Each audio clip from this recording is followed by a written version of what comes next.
The Beef and Barnzy Show, brought to you by Bowlersmart.com, trusted by bowlers around the world since 2004.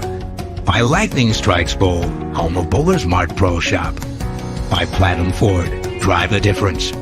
By Fire Lake Bowling Center, 24 state-of-the-art lanes. By True Grit Coatings, drive on our passion. By Road to Grip, king of them all. By 900 Global, striking worldwide. Good morning and welcome back to the Beef and Barnzy Show. Back to talking about a little bit of technical stuff today, but I am Barnzy, as usual, joined by the inimitable Beef Stew.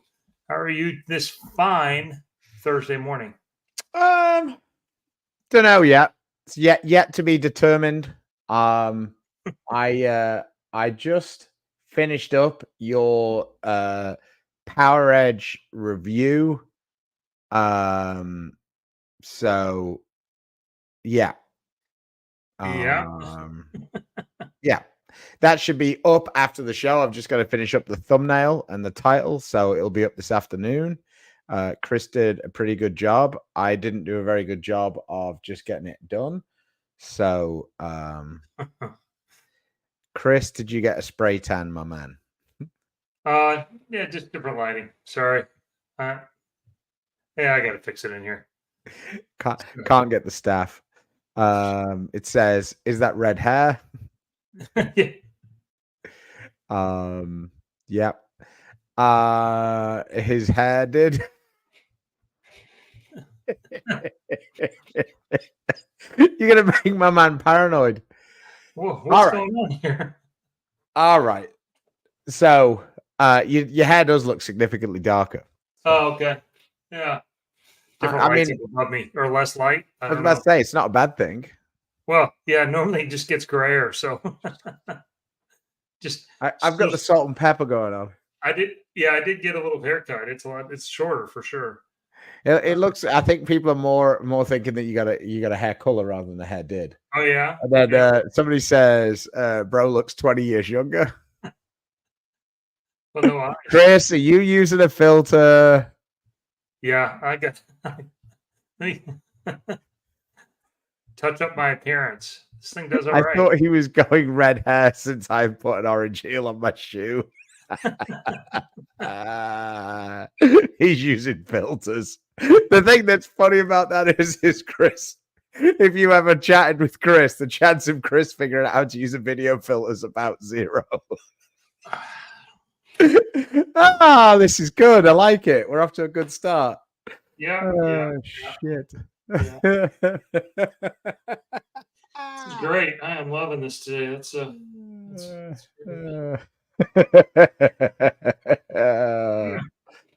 Oh shit. Blue Diamond says, "Let's have ourselves a Thursday." Well, it's off to a flyer. We're off and running. To a flyer. Yeah. Cardinal says he likes Power Edge on his Ion Max. Wouldn't be able to use it this year without polished compound. I guess somebody served on a Harris ad in YouTube. We don't control the ads. But if we did, you'd probably get one of each. So there you go. Well, that's probably and we probably wouldn't agree with either of them. Right. Pete Wyatt, new Beef and Barnzy t-shirt, shot 668. Well, there you go. What more can you ask for than that? Funny you should ask that question, Dennis. Good morning, guys. What is the advantage of Power Edge versus the reactor gloss, and how much shape difference is there?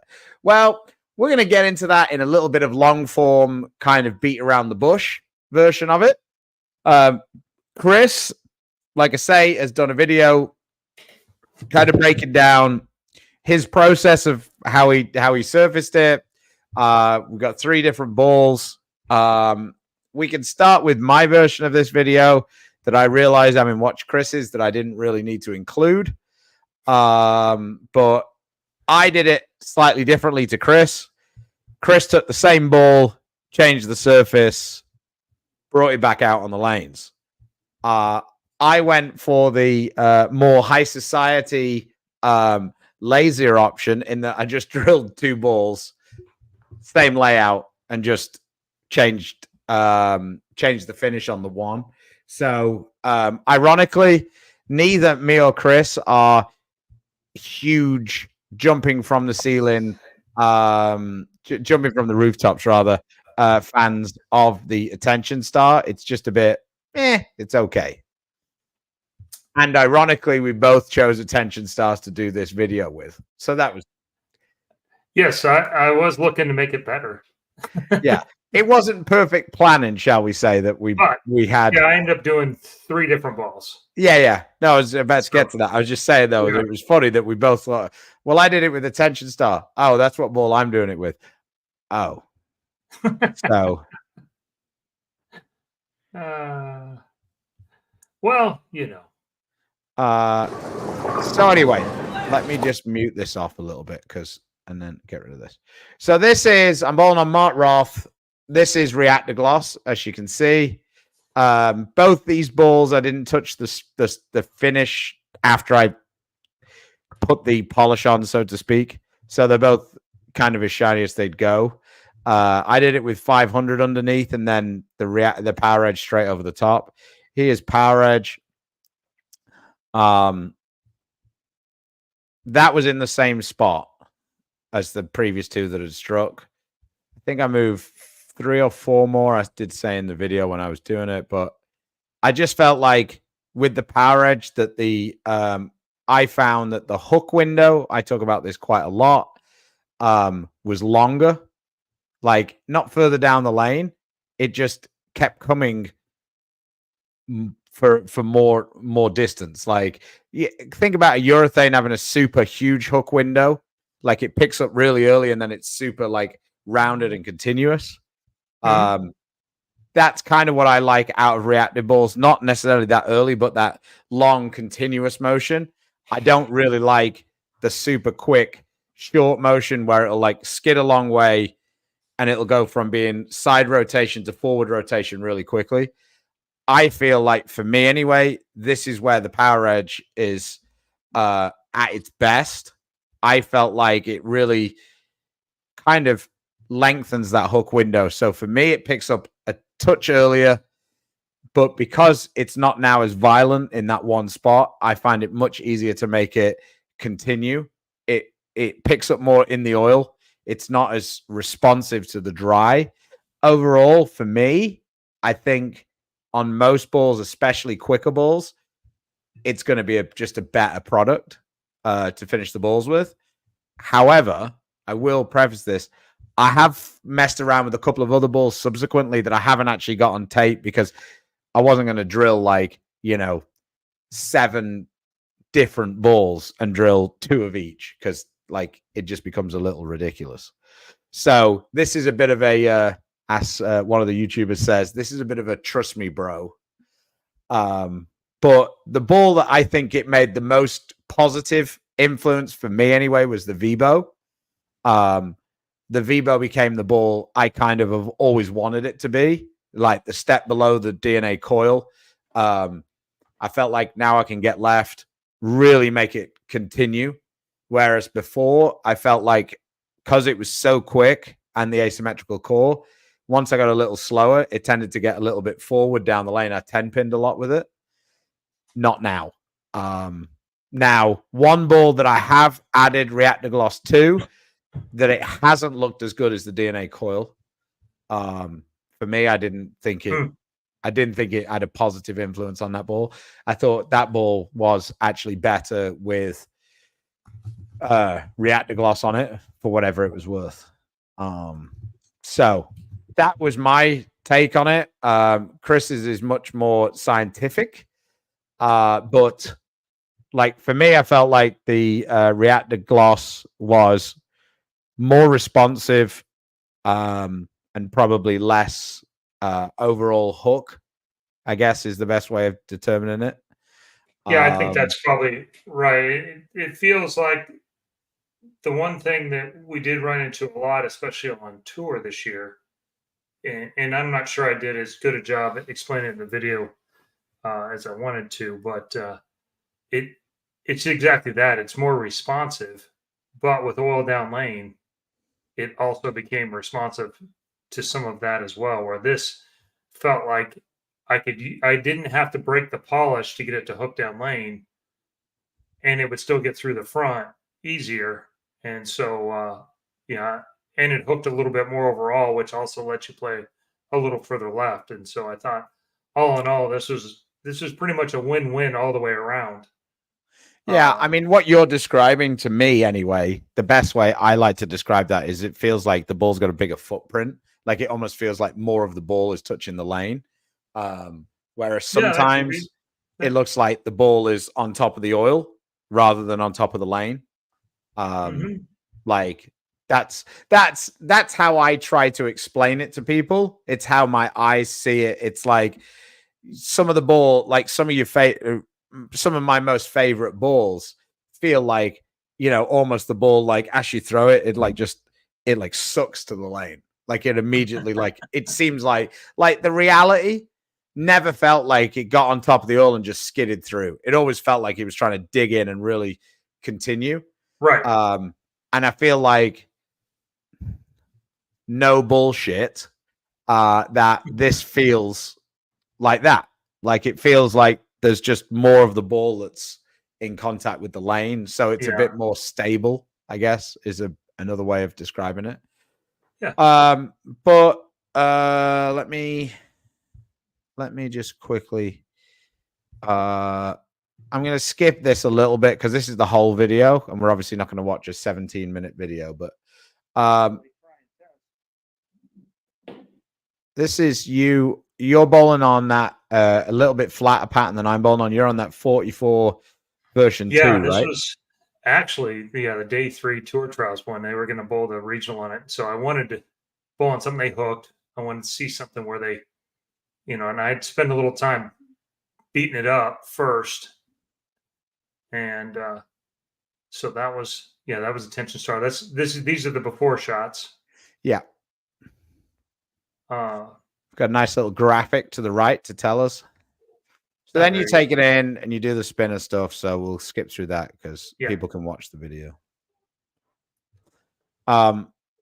You were saying that you felt like it was much more sticky, so to speak. Yeah, it felt like it had more tact to it. You had that squeak thing when you ran your hands across it, and you could see the first shot off of there, that was in the same spot as before. It picked up a little bit more in the mid lane. It felt like it still had energy and it continued through better after it. Ooh, that would have been nice. Yeah. I mean, I'm still old, so it's still flat 10, but Yeah, I mean, it's really tricky when you do these things because it's like you want to find something that's hard enough that you can see a difference. yeah. You don't want to get something where like you just never throw a strike either. You know what I mean?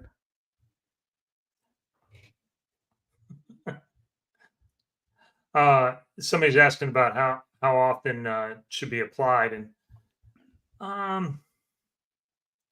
mean, if you bowl on a pretty beat up surface, it can peel it off there in 30 games or so. But in general, I think it stays on there fairly well.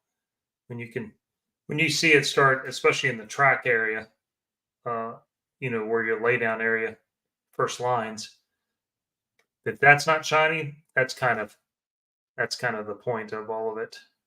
And then this is your optimum idle, so like just a stronger cover. Yeah. Kind of see that one there, like it's sort of like it hooks, and then it felt like it read the oil down the lane a little bit. Like Yeah, if it we gets just on watch top that, of it down yeah. the lane. This ball, This is the same ironically, shot again. I was just about to say, if you see like there, it just sort of like continues straight rather than going through the 8-pin. Sorry, Chris, go ahead. yeah, I think you're spot on here, and this was the ball that actually surprised me the most when after I put it on there. And when it says, "Did you guys apply much water?" I didn't use any water at all this time. it was fast on the spinner, but if I wanted it shinier, that's obviously the way to do it. So I look like you added a little bit more rotation. I got slower just to see what it would do. So here's the after.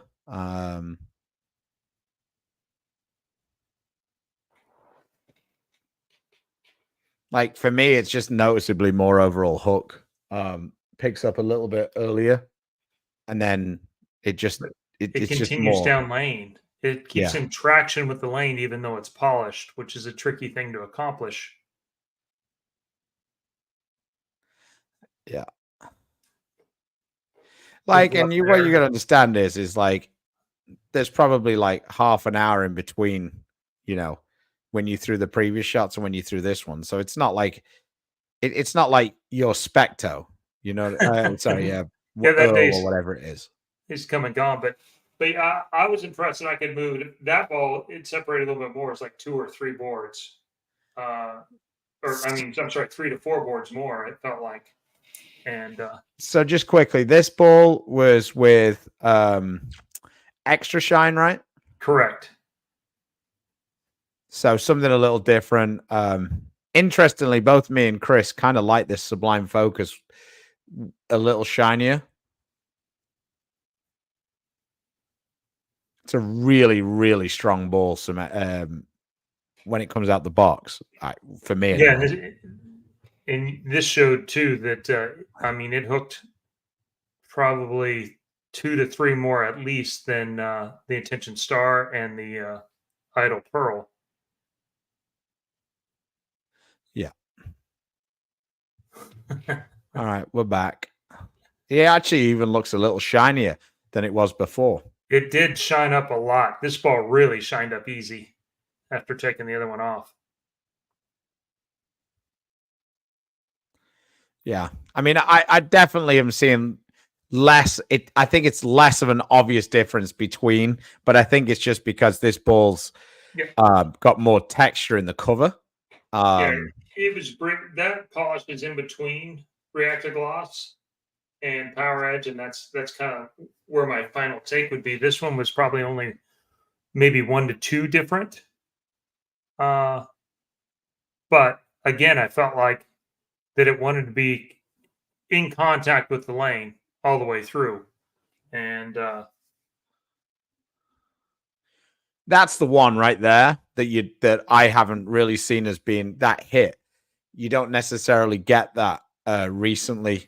This used to be the mist that we would have all the time that would strike.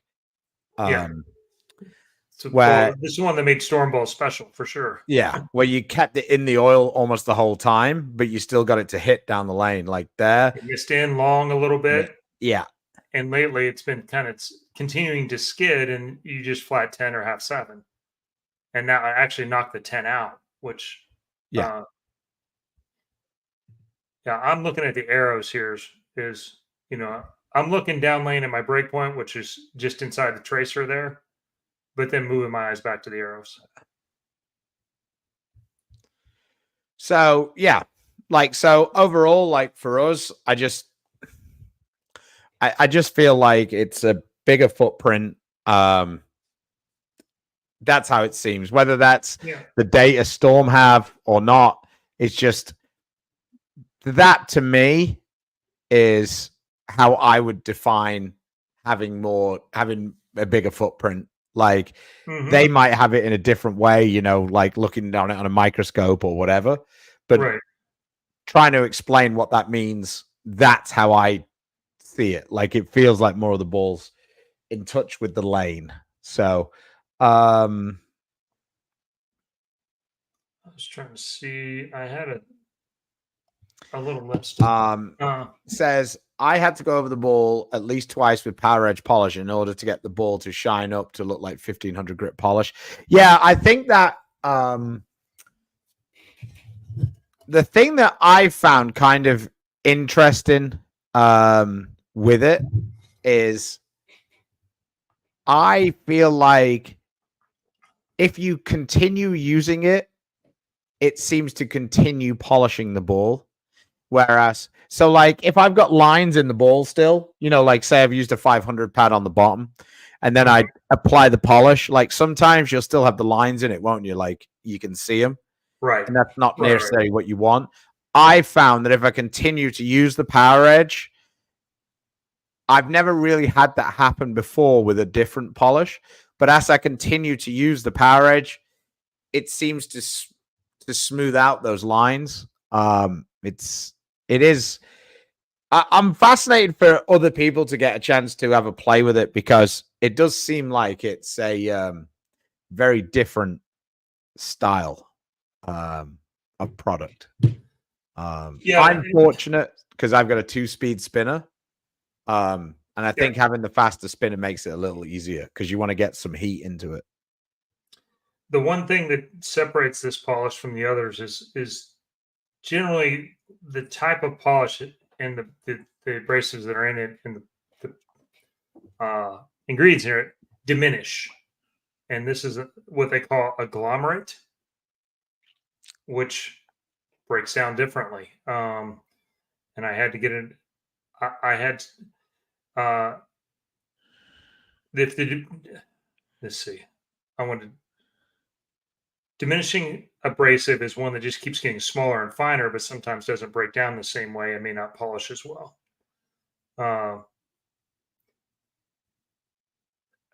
Yeah, I don't know if I don't know if I can.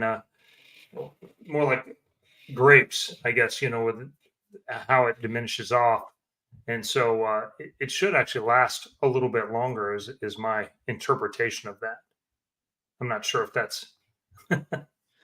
But Steve, in particular, is someone who likes to roll at softer speed these days. He definitely uses water to get it to shine up and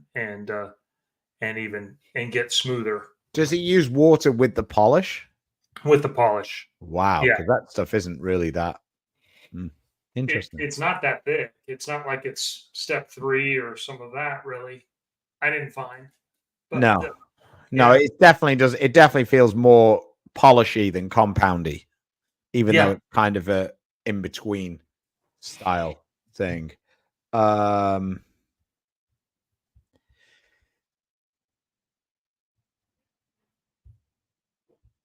I used step 2, which is old school, when I did that because that's what I had. I've subsequently got some of the smooth edge, which now seems a little redundant for me. I'm not sure I'm ever going to use that. I'll probably mess around with it on a ball or whatever. But this Reactor Gloss seems to be, Power Edge seems to be the best solution. There is a few balls like I'm gonna have to do a bit of a maintenance because for anybody who's ever resurfaced balls, resurfacing a ball with no holes in it is about 1,000 times easier than when it's got holes in it.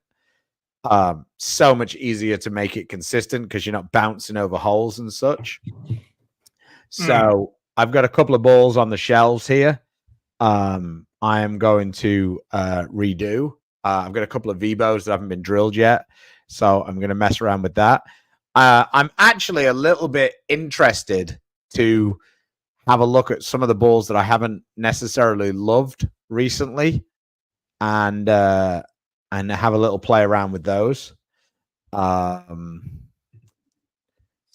Such as. So use it when you want the ball to go or when you want it to go. Yeah, these guys are funny. You know what I want? I want you to go. and there's no interpreting that. I think that I might have a little play around with the idle.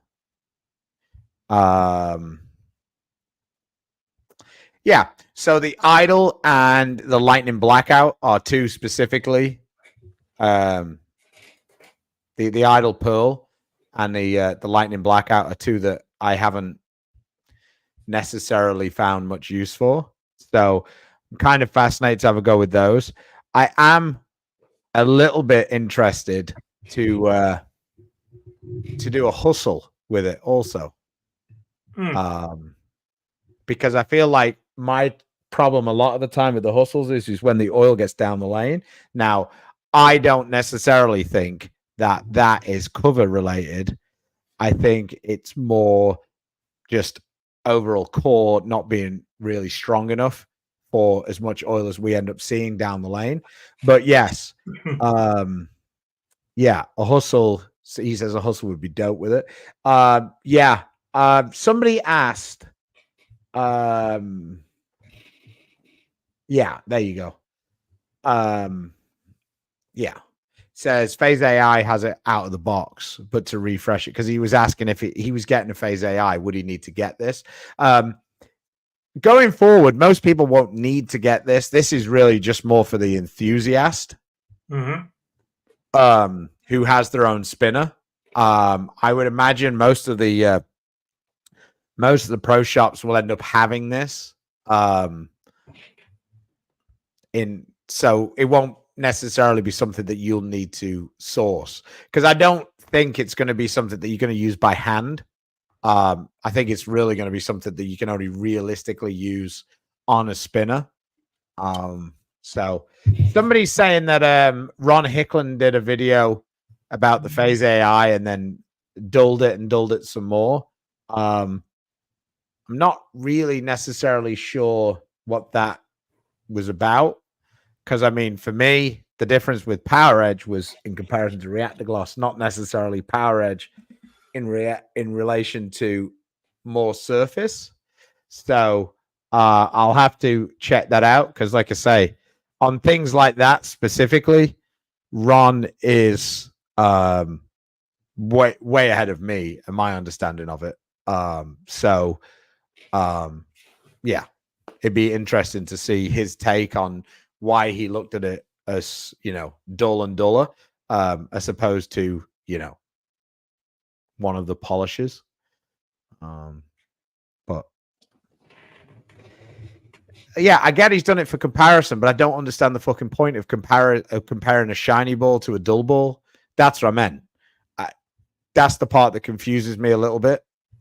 Yeah, maybe misunderstanding how he did it. I'm not sure, because that doesn't sound like something we do.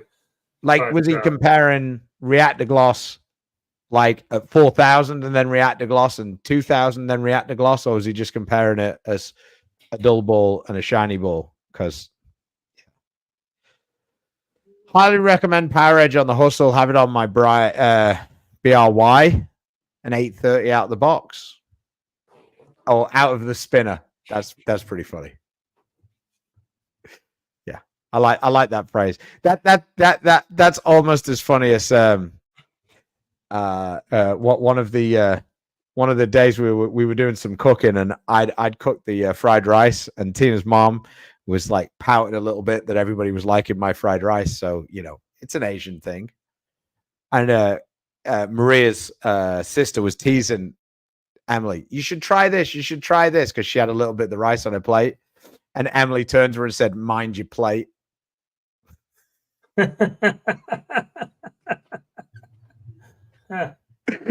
So that's become a more than used phrase in the house now. Mind your plate. Oh, okay. Just keep going down steps. Yeah. One of the advantages of Wick's Pro Shop down at the ITRC now is he did have a surface scanner, so I was able to kind of get it. It approximates, I guess, and see how close I was getting across the ball, and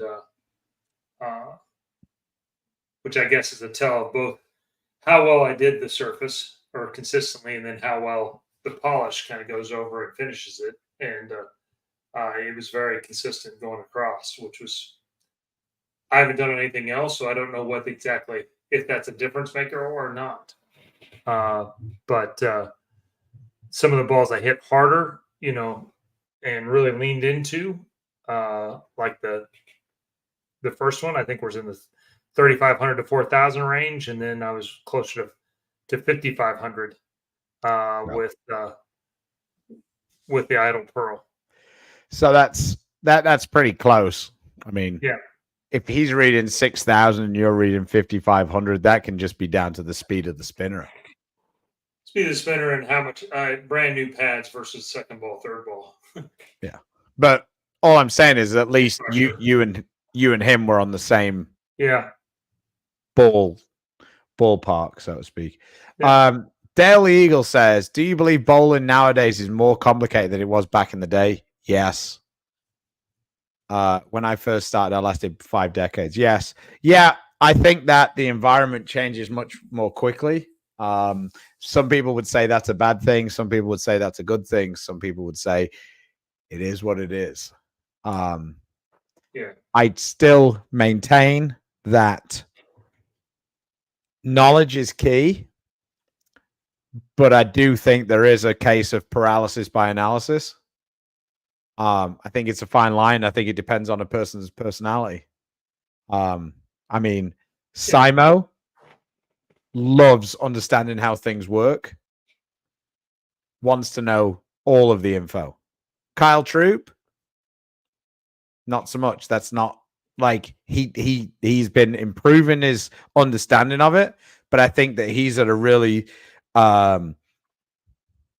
I think he's found that focusing on the mental game is more important for him and just making good shots. And a lot of the time, a lot can be said for kind of going with what you have and trying to make the best shots possible rather than constantly trying to find a better solution. So I think it depends player to player. I think both me and Chris fall into the category of we want as much information as possible and trying to process that information and trying to use that to find our solution. Yeah. Yeah, and I think you have to compartmentalize when you're bowling. That's the tricky part, is turning off all the noise and getting it back to a simple thing while you're actually playing. But it can help you make decisions in between shots. It can help you keep on top of your game, your equipment, lineups, all that kind of stuff in between there. But not an end all be all. You just have to have a basic understanding. Billy Langford has asked this a few times. I imagine it would work okay on urethane. I just don't see any reason why I would put polish on urethane. We just don't bowl in that much friction. And so I really haven't used it at all on, I mean, we're at 500 is like the minimum grit I use on urethanes. And so BV's asking a couple of questions. He said, IQ Ruby and AI similar with Power Edge? No, not really. Not for me. AI is a much stronger cover and way more diff. So for me, the AI is a monster in comparison. Like I would say that phase 2 to IQ Tour, I think the gap between the AI and the IQ Ruby is probably a little bigger than that in between the two balls. I think the IQ Tour is closer to the phase 2 than the Ruby is to the AI. But I haven't drilled a Ruby in probably a year and a half. So I don't necessarily have one to mess with. Yeah. Well, this is what I meant. What base grit do you recommend using? That's in the video there. But Storm has historically skipped steps. They have more base grit than you think they would, and then go up to polish over the top of that. And I do think it depends on the speed of your spinner. Like, if you don't have a quicker spinner, you kind of have to go a little bit less aggressive with the undercover, with the whatever the initial layer. Like for me, my spinner goes pretty quick when I want it to. I've got a 2-speed spinner, so I can put 500 on the bottom and then really lean on it and get like so that the ball's hot to the touch.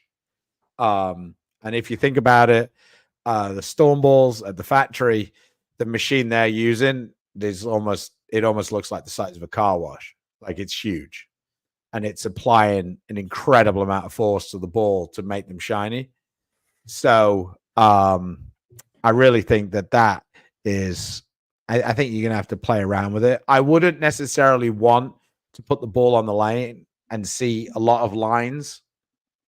When you look at it, you can see the lines of where you've sanded it. I don't think you want that, but I do think that the most surface you can have underneath it without having that is probably the best solution. Real quick, he says higher rev rates are changing lanes quicker and forcing people to move more. Yes, and lane surfaces getting older and balls getting stronger. So it's a combination of everything. I don't think it's just the rev rates. I think, like I say, it's a combination of everything. Hey Pat, what's going on? Casey said, "Do you guys use different layouts for house and versus tour?" A little bit, but not really. I just tend to, when I'm not bowling on tour, I tend to drill everything just a little bit weaker.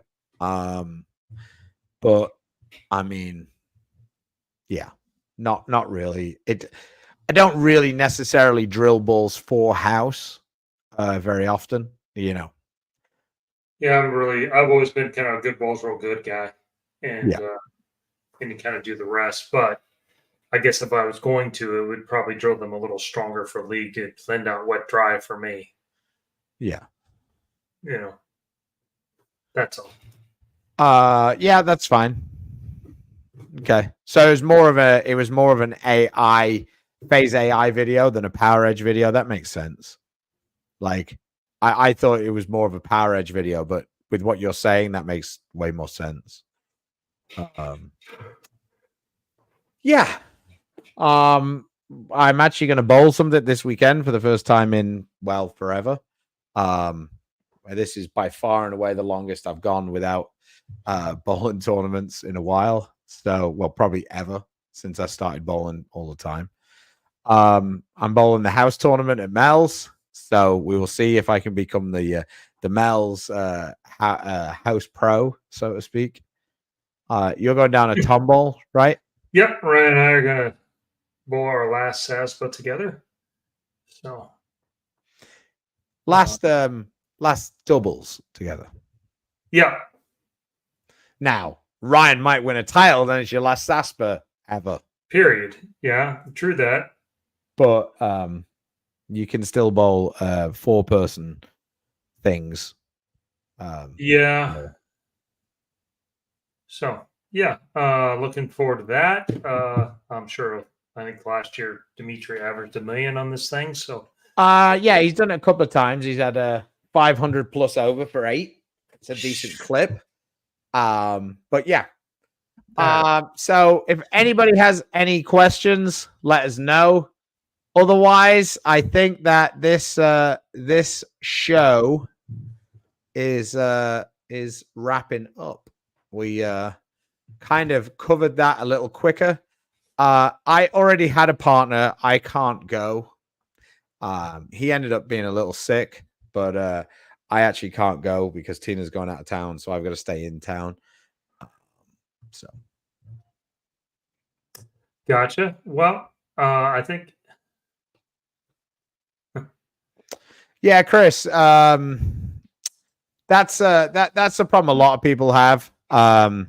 Basically, with every shot that's bowled on the house shot, they get more difficult. Like it's pretty much universal. The house shot's as easiest as it can be before you throw a shot. Usually, when people do have problems, it is towards the end of the second game because the lanes are changing a little more. For us, try using a stronger ball and being more in the oil. Might blend it out a little bit better. It seems the most counterintuitive thing to do, but it seems like it makes sense. Like I say, one guy said to me, and I'd never thought about this, and we said this on the show before, he said, sport patterns are so much less confusing than the house shot. and I go, what are you talking about? And he goes, well, because when I miss right on a sport shot, it misses right. When I miss right on the house shot, it goes through the nose. And when I miss left, it misses the head pin. He goes, what the fuck is that?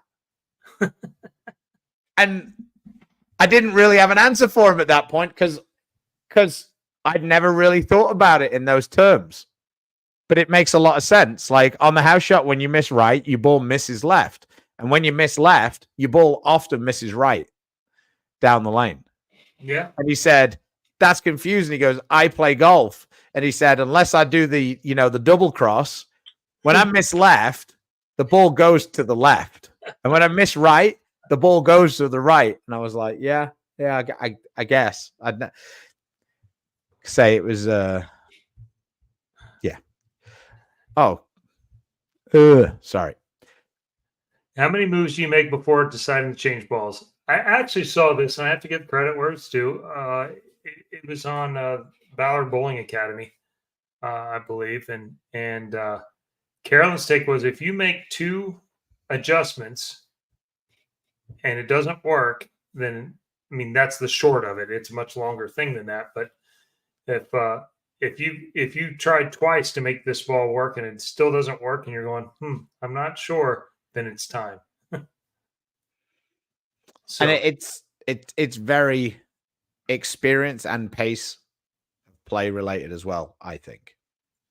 Like on the house shot for me, if I make one change and it doesn't work, I'm probably going to change ball, but that's because I'm expecting to strike 9+ times a game. yeah, it's a very high scoring pattern, and you have to have the right ball. And scoring pace changes everything. And also when you bowl a house shot and you bowl every week, you kind of get a feel for it. You know, there are some weeks you don't need to change ball, and there are other weeks I might use 3 balls in league, you know. But yes, that I've heard another couple like on tour, Jim Callahan, the our former Storm rep, he was very much if you go 3 shots, you know, without a strike, you got to start to be seriously thinking that I'm not probably doing not the right one. Yeah. So, however, if we're in Lincoln, Nebraska, I was about to say, if we're in Lincoln, Nebraska, and there's no circles, and I've gotten 3 frames without a strike, but I haven't got any circles, I'm probably in the right ball. Yeah, the U.S. Open that year was yeah. Brutal. All right. So Chris has got things he needs to get on with. I have got videos that I need to finish up. Like I say, show's been a little slower today. We will be back next week. So Chris and Ryan will have probably won another SASPA. So we can chat about that. And I will try and mess around with a couple more balls with the polish. I think I've got a adult size version of the polish arriving today, as opposed to the 1 ounce bottles I've been cutting up and using recently. So